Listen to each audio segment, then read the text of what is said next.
Assalamualaikum sahabat UMV, kembali lagi dengan konten inspiratif dan menarik dari Al-Quran Braille Official. Dengan subscribe, like, komen, dan share konten inspiratif dari Al-Quran Braille Official, sahabat telah ikut berkontribusi dalam program pemberantasan buta huruf Al-Quran Braille. Mari kita simak video berikut ini.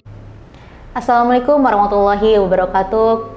Kembali lagi di podcast Membuka Mata Hati bersama saya Ayani. Hari ini kita alhamdulillah sudah ada tamu spesial lagi dengan Teh Wiwin Widaningsi. Teteh, assalamualaikum. Waalaikumsalam warahmatullahi wabarakatuh. Ketemu lagi ya Teh? Iya, ketemu lagi. Nggak bosan Teh ketemu aku terus? Enggak, insya Allah. Insya Allah ya Teh ya. Jadi memang di pertemuan kali ini kita ada sebuah tema nih Teh. Mungkin ini temanya ada yang bener-bener ini tuh berhubungan sekali dengan Teteh gitu. Ya Apa kan? tuh?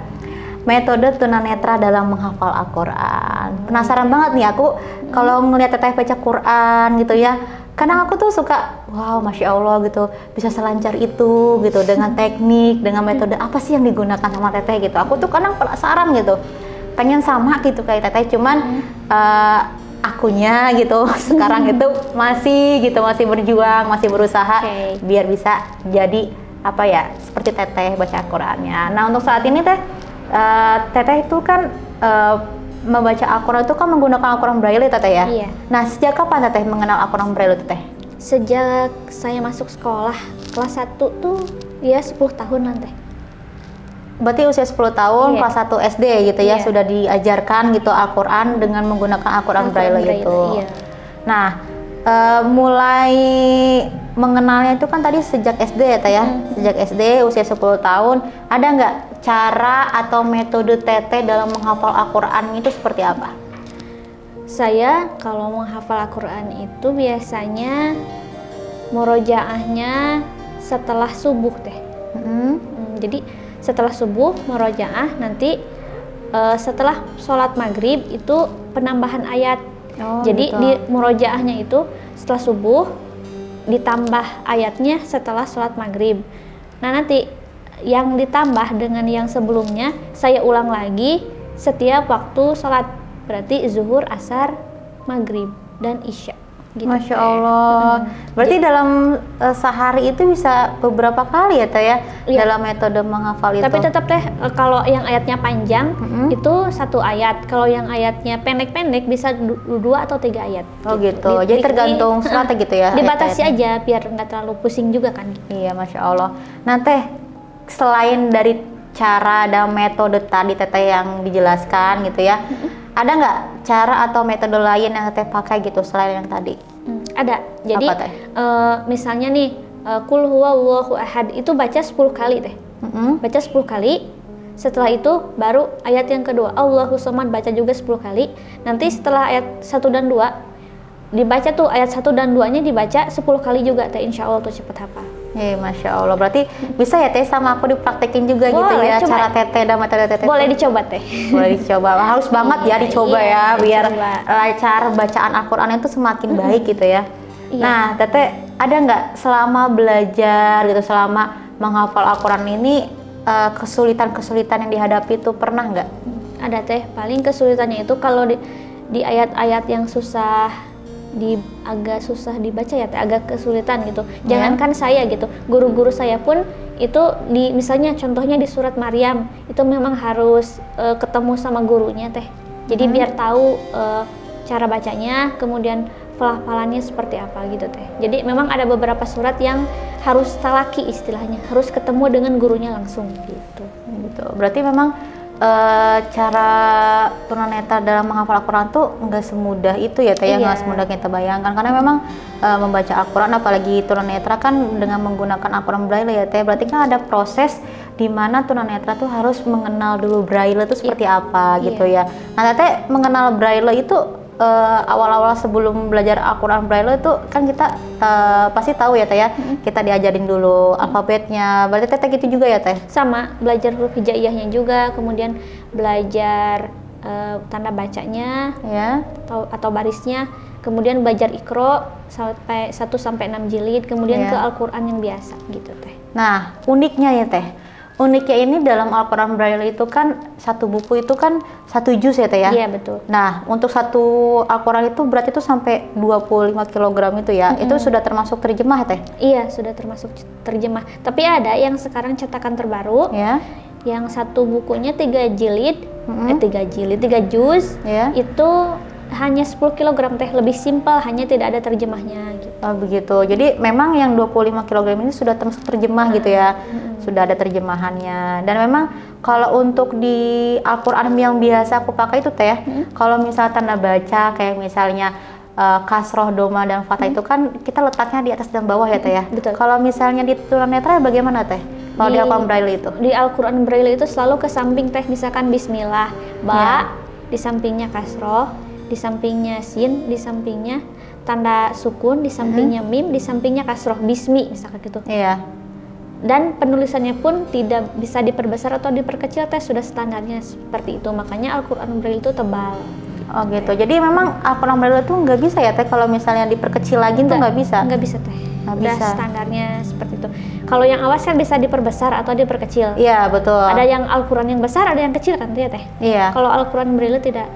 Jadi, Iya, udah jadi- standarnya segitu. Udah memang menurut standar yang sudah ditetapkan ya Teh ya. Iya, Jadi nggak bisa diperbesar lagi, nggak bisa diperkecil lagi gitu Iya. ya. Karena memang kesulitannya nanti takutnya gitu ya. Ditakutkan kalau misalnya lebih kecil lagi itu menyulitkan teman-teman Iya. tunanetra ya dalam membaca Al-Quran Braille-nya. Kalau Teh pernah nggak ada kesalahan gitu dalam membaca? Karena memang huruf Braille itu kan timbul-timbul ya Teh. Nah pernah nggak ada kesalahan baca di Al-Quran Braille itu? Pernah. Makanya pas dicek sama guru itu pas hafalan, ada yang salah. Berarti caranya biar kalau misalnya lagi nggak ada guru nih Teh, lagi sendirian, berarti boleh sambil mendengarkan audio murotal dan sambil membaca. Jadi biar tahu kesalahannya di mana. Oh begitu. Kalau boleh tahu Teteh sekarang udah hafal berapa juz Teh? Insya Allah mau ke 4.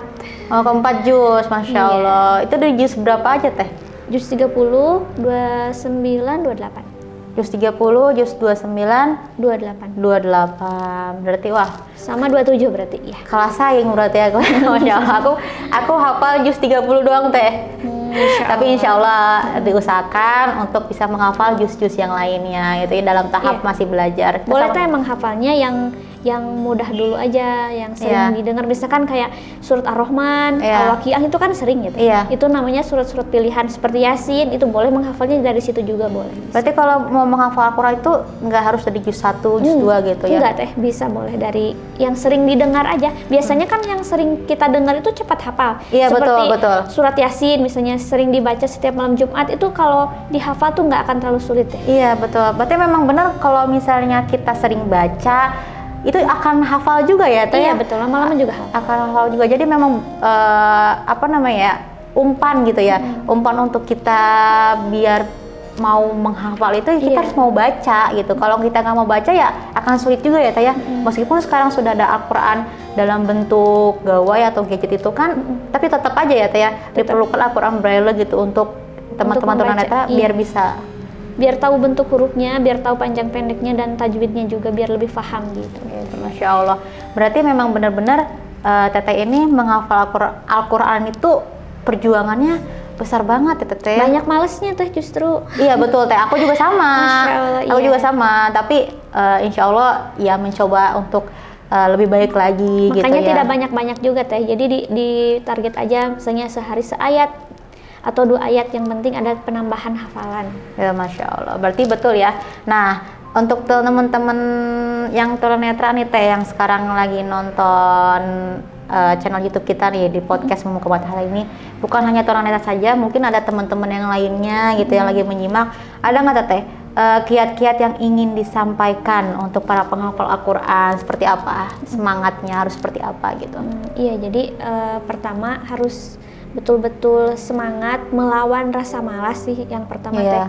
Terus sering mendengarkan ayat yang akan dihafalkan. Misalkan mau menghafal surat Abasa nih, terus aja dengerin, meskipun tanpa membaca, dengerin aja di audio murotal atau bisa di HP.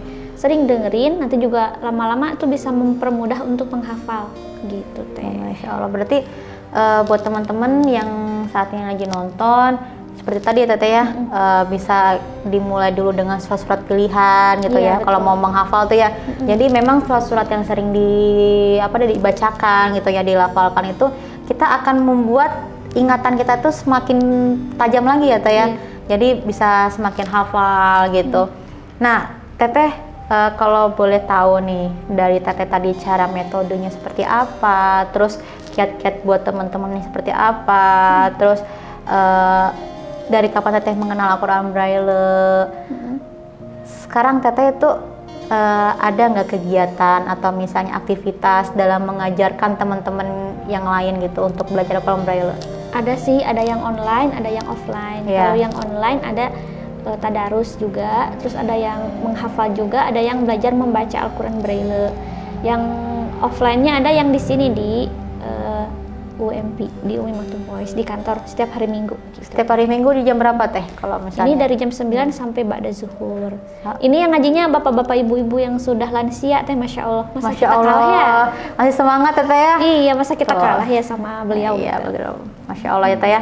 Nah, sahabat, dalam podcast Membuka Mata Hati ini dengan tema tadi ya Teh ya, metode tunanetra dalam menghafal Al-Quran, semoga dapat menginspirasi sahabat semua dan semakin bersemangat dalam menghafal Al-Qurannya. Jangan pernah ada rasa takut nggak bisa gitu ya Teh ya. Iya. Dan itu yang tadi penting ya Teh ya, harus melawan rasa malas. Konsisten. Konsisten. Nah itu konsistensi. Biar satu Iya. tapi konsisten gitu. Biar satu ayat tapi konsisten, daripada banyak-banyak ntar seminggu nggak ngafalin. Nah betul ya Teh ya. Jadi memang benar. Iya. Harus benar-benar kita tuh kalau misalnya mau itu harus tekun ya Teh ya. Iya, biar Harus sedikit tapi konsisten Teh. Yang paling Iya. penting itu. konsisten dan melawan rasa malas itu Iya, tadi. betul.